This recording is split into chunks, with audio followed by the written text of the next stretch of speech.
بسم اللہ الرحمن الرحیم۔ السلام علیکم۔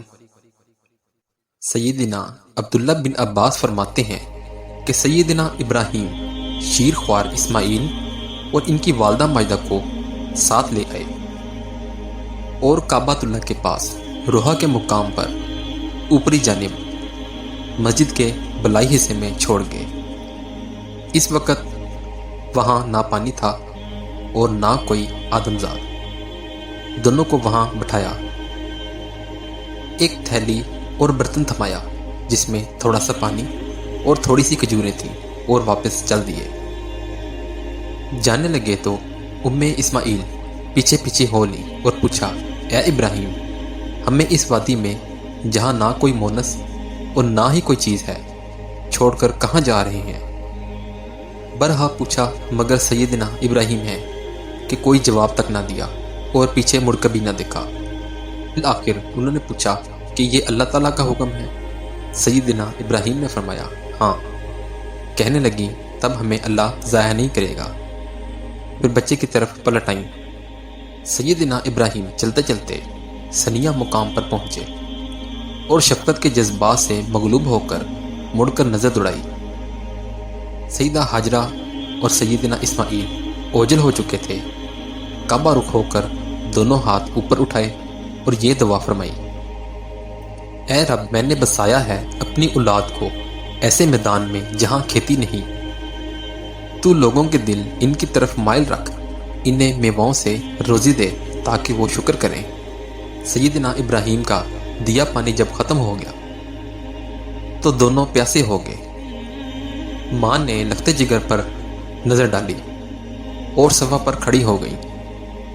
اس پار تا حد نظر کوئی دکھائی نہ دیا۔ نیچے اتری، جب وادی کے دامن میں پہنچی تو زور لگا کر مروہ پر چڑھ گئی۔ اس پار بھی تا حد نظر کوئی دکھائی نہ دیا۔ اسی طرح 7 مرتبہ ادھر سے ادھر آتی جاتی رہیں، اور جب وہ مروہ پر پہنچی تو ایک آہٹ سنائی دی اور سوچنے لگی، لگتا ہے ہمارے لیے کوئی غیبی مدد آئی ہے۔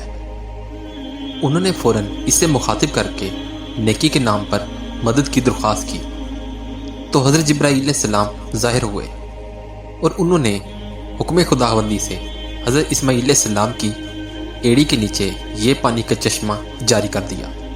حضرت ہاجرہ علیہ السلام نے گھبراہٹ میں پتھر جمع کر کے اس کے ارد گرد ایک حالہ سا بنا دیا کہ پانی ضائع نہ ہو اور کچھ دن کے لیے ذخیرہ ہو جائے۔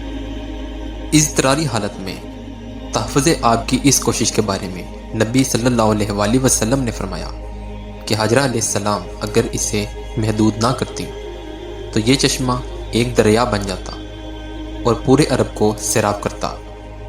اس بے آب و گیا صحرا میں صرف اللہ کے حکم کی تعمیل میں دکھ جھیلنے والی حضرت ہاجرہ علیہ السلام کو اللہ نے رہتی دنیا تک عزت اور شہرت عطا کر دی۔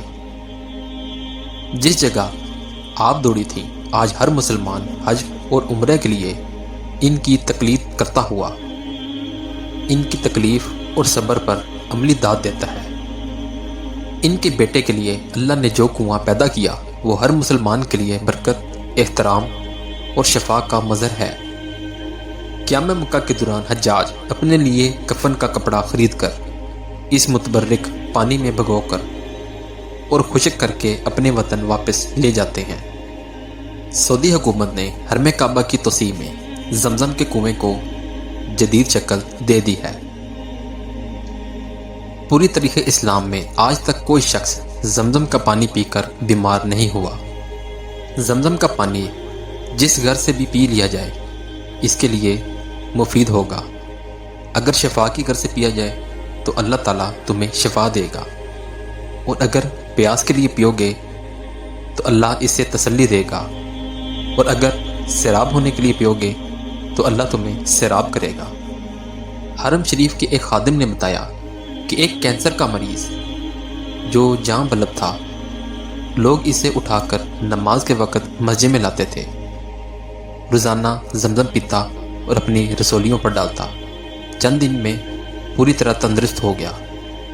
حج کے دوران بلڈ پریشر کے کسی مریض کو کبھی کسی دوائی کی ضرورت نہیں پڑتی۔